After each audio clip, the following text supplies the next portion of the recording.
Hello అండి, welcome to Renuka's culinary. ఇవాల్టి recipe వచ్చేసి కోడిగుడ్లు ములక్కాడ కర్రీ. ఈ కర్రీ తయారు చేసుకోవడానికి ముందుగా స్టవ్ పై ప్యాన్ పెట్టుకుని 2 టేబుల్ స్పూన్ల ఆయిల్ యాడ్ చేసుకోవాలి. ఆయిల్ వేడైన తర్వాత ముందుగా ఉడికించి పక్కన పెట్టుకున్న కోడిగుడ్లు వేసుకోవాలి. ఇందులోనే 1/2 టీ స్పూన్ కారం, 1/2 టీ స్పూన్ పసుపు వేసుకొని ఫ్రై చేసుకుంటే కోడిగుడ్లు ప్యాన్కి అంటుకోకుండా బాగా ఫ్రై అవుతాయి. ఇలా ఫ్రై చేసుకున్న కోడిగుడ్లని సెపరేట్ చేసుకొని పెట్టుకోవాలి.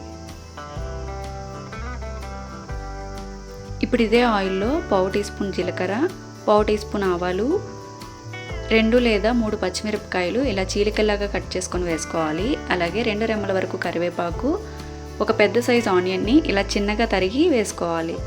ఇప్పుడు ఇవన్నీ బాగా ఫ్రై అయ్యేంత వరకు ఫ్రై చేసుకోవాలి.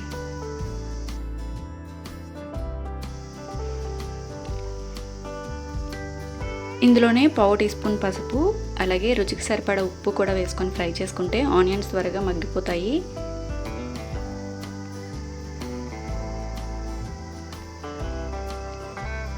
చూడండి, ఆనియన్స్ మొత్తం బాగా మగ్గిపోయాయి. ఇప్పుడు ఇందులో 1 టేబుల్ స్పూన్ వరకు అల్లం వెల్లుల్లి పేస్ట్ వేసుకొని పచ్చివాసన పోయేంత వరకు ఫ్రై చేసుకోవాలి.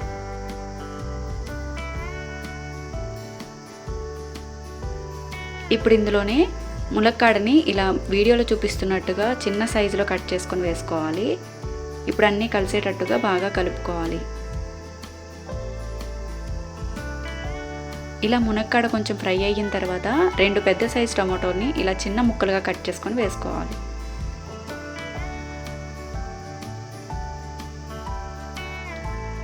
ఇలా అన్నీ కలిసేటట్టుగా బాగా కలుపుకున్న తర్వాత మూత పెట్టి 5 మినిట్స్ పాటు మగ్గించుకోవాలి.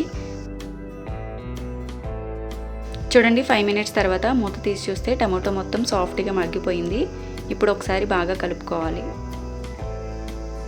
ఇప్పుడు ఇందులో 1 టేబుల్ స్పూన్ వరకు కారం, 1/2 టీ స్పూన్ ధనియాల పొడి కూడా వేసుకొని కారం, ధనియాల పొడి బాగా ఫ్రై అయ్యేంత వరకు ఫ్రై చేసుకోవాలి. ఇలా ఫ్రై చేసుకున్న తర్వాత ముందుగా వేయించి పక్కన పెట్టుకున్న కోడిగుడ్లు కూడా యాడ్ చేసుకొని ఒకసారి మొత్తం కలిసేటట్టుగా బాగా కలుపుకోవాలి. ఇలా కలుపుకున్న తర్వాత 1 గ్లాస్ వాటర్ యాడ్ చేసుకొని మూత పెట్టి 10 మినిట్స్ పాటు ఉడికించుకోవాలి.